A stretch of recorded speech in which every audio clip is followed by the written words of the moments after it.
el simulacro de las nuevas preguntas de tipo ICFES para el año 2014, segundo semestre.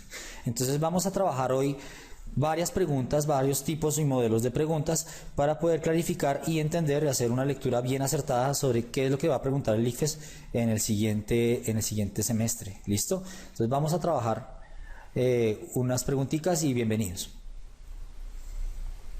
Bueno, ¿qué vamos a trabajar el día de hoy con este tipo de preguntas? Vamos a hacer una simulación, los cuales van a exponer componentes en análisis de ciencias naturales. Recuerden que las diapositivas anteriores, el trabajo que hemos hecho anteriormente, les he explicado que ahora los componentes de ciencias naturales van mezclados, por así decirlo, van con los componentes únicos como ciencias naturales y no son tan específicos como para biología, para química o para física, como lo planteaban las pruebas Saber anteriormente. Las preguntas simulan situaciones y entornos que se pretenden en la prueba Saber 11, el cual tiene una nueva estructura. Bueno, vamos sin más preámbulo a ver cómo se llevan a cabo estas preguntas nuevas para la prueba Saber 11 de 2014, segundo semestre. Inicialmente vamos a encontrar preguntas de componentes de uso comprensivo del conocimiento científico. ¿Eso qué quiere decir? Pues que hay situaciones y hay características del uso del conocimiento científico para ciencias naturales, biología, química y física, que de acuerdo a los conocimientos que nosotros planteamos o los que ya conocemos, ¿sí? La primera pregunta que voy a plantear acá, ustedes se preguntarán por qué están esas imágenes ahí. Tenemos un campo de cebada, tenemos un ratón y tenemos una serpiente.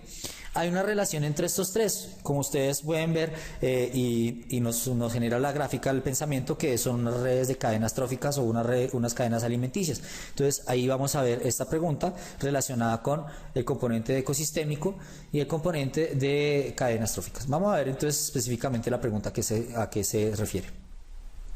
En un ecosistema habitan en equilibrio diversas poblaciones de ratas, serpientes, cultivos de cebada.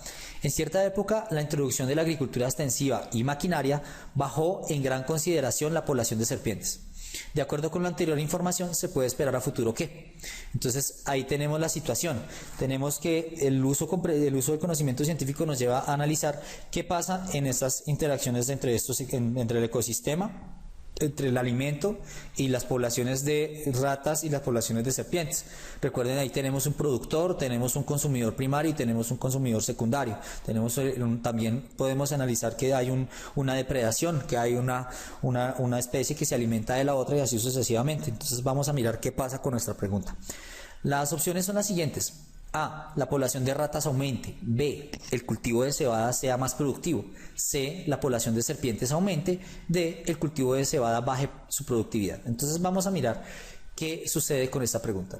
Quiero que miremos la clave. Aquí la clave está oculta.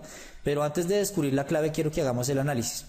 Bueno, si se introduce la acción antrópica, o sea, la acción del hombre en este ecosistema, dice lo siguiente: baja considerablemente la acción de la población de las serpientes. ¿Eso qué quiere decir? Que si no hay serpientes, va a aumentar considerablemente la población de ratas. ¿Por qué? Porque las ratas se van a alimentar fácilmente de la cebada y pues van a aumentar su población, ya que como no tienen un depredador, no tienen un consumidor secundario que se alimente de las ratas. Entonces, pues para nosotros es fácil deducir cuál va a ser la respuesta. Miremos las situaciones en las diapositivas. Ok, miremos las situaciones. Hagamos el análisis con nuestro marcador. Miremos acá. La primera es lo más obvio, ¿no? Las ratas aumentan porque van a tener a su disposición alimento suficiente. Entonces las ratas van a aumentar, esto es correcto. El cultivo de cebada sea más productivo, pues no es relevante porque no estamos hablando de productividad, sino estamos hablando de interacciones entre ecosistemas. Esto no tiene ninguna lógica. La población de serpientes aumente, no, porque se exterminaron, entonces no tiene sentido. Y lo mismo, la D está relacionada con la B, productividad, cebada. No estamos hablando de productividad, no estamos hablando de un componente social ni un componente de economía, sino estamos hablando de relaciones entre ecosistemas. Entonces la respuesta correcta sería la A en este caso. Miremoslo, como vienen ustedes aquí, vamos a mirar la respuesta. ¿Cuál es la respuesta correcta de esto?